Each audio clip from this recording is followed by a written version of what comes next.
Hello, this is Little Old Lady from Colorado, and I was going to share some interesting things that we did while my husband was on hospice that I think you might find interesting. So I'm sitting in a lawn chair, and when we needed to use a porta potty, I went to a store and I looked at them, and they were pretty expensive, anywhere from $150 to $200. And I thought, well, looks like a lawn chair with a toilet seat and a pot under it. So that's what we did. We've got a good sturdy lawn chair. On the back you can see there's some nuts and wing nuts and some bolts.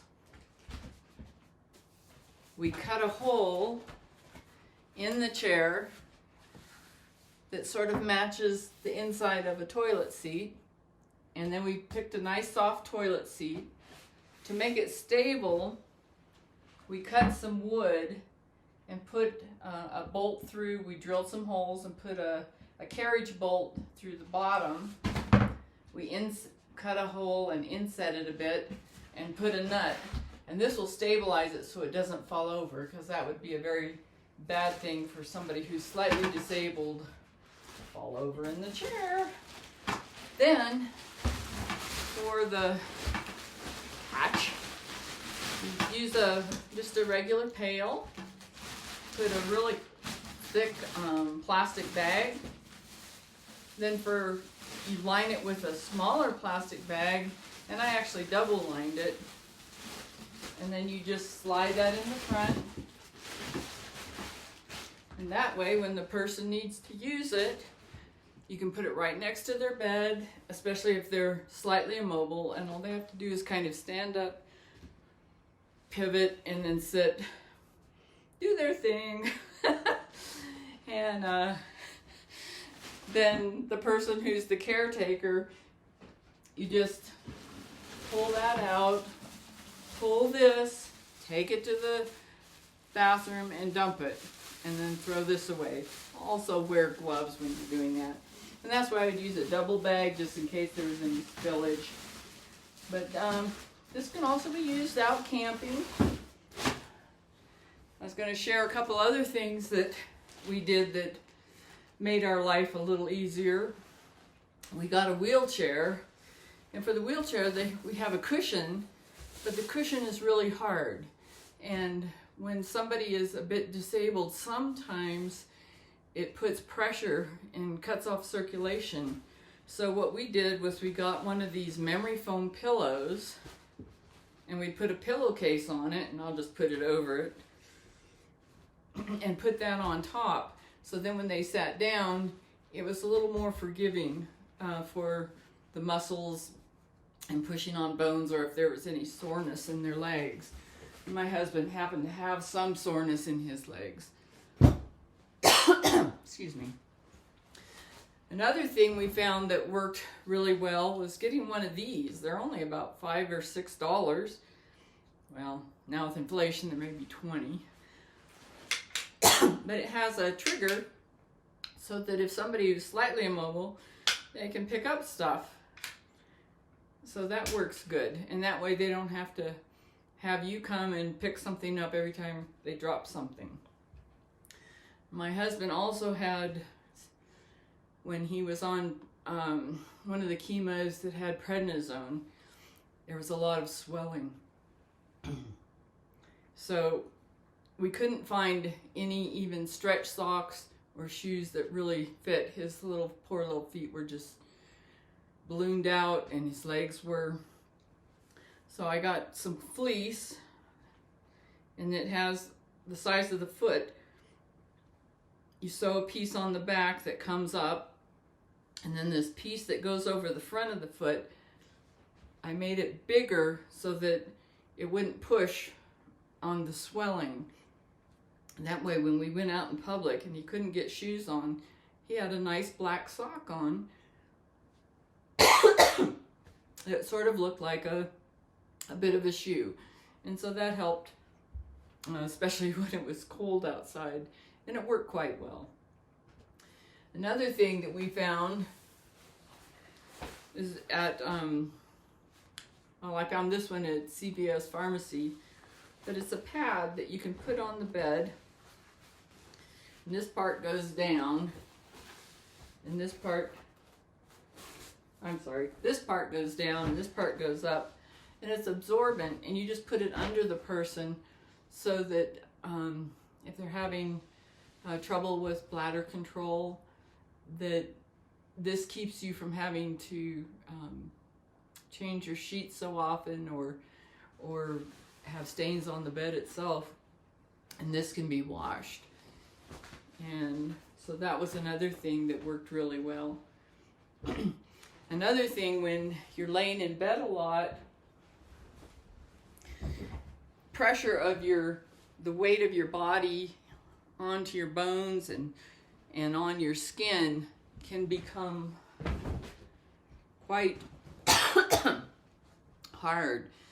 So at Costco, I found these sheep skins, and they're very fluffy, and when you sit on them, the pressure isn't so hard on any one place, and it sort of gives with you in some areas, and just found that helped bring some comfort.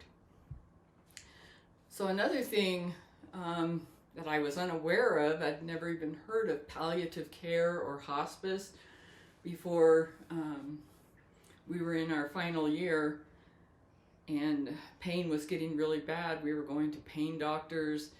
They couldn't get it right. They couldn't manage his pain. And what I found, one of the hospital doctors, when we were in the hospital for 2 weeks, for them trying to manage his pain, they suggested palliative care. And so here in Colorado Springs, we found a company called Interim. Now there's several hospice and palliative care companies, but I really enjoyed working with them. As soon as we got on with them, they were able to manage his pain right away, and he didn't have to go to their office to get pain medications. They came out. They had a whole team that they had a social worker, they had a chaplain, they had somebody who managed pain, they had a doctor. They reviewed everything and helped you manage. They would come to your house. They would have nurses come to your house, or if you needed assistance in any way, or if you needed any equipment like oxygen breathing, or a sling that helps get a person out of bed. They took care of getting all that. And I tell you what, it made going through some really hard physical and painful times for my husband, it helped me a lot. It relieved my burdens, and knowing that they were there as backup, and it just really helped a lot. So for those of you that aren't aware of what palliative is, they come to your house, they help take care of your pain. And when he finally had to go on hospice, we were able to do it in home because their team would come here and assist. And it was just a very comforting thing to know that I wasn't facing this by myself. Me and my sister-in-law, it was good for the both of us to know that there was a team of professionals that could answer any question and help us through a difficult time. So tonight's was maybe not a fun thing, but I just wanted to make sure that everybody knew that there are options where people will come to your home and help you be in a place that you're comfortable, that you're cared about, that you have 24/7 people looking after you and caring for you, but they are the support team that's available. And just wanted y'all to know that. So that was my hospice experience. And so the things that we learned with my husband recently my mom was here and was on hospice as well, but because I'd gone through that with my husband, it was much easier to go through with her, because I already knew about hospice and interim and what they could do, and it was just a big relief knowing that I didn't have to figure it all out by myself. So that's it for tonight, and just remember that even though everything's going crazy around us, that God is in control, and He's got our backs, and we all help each other.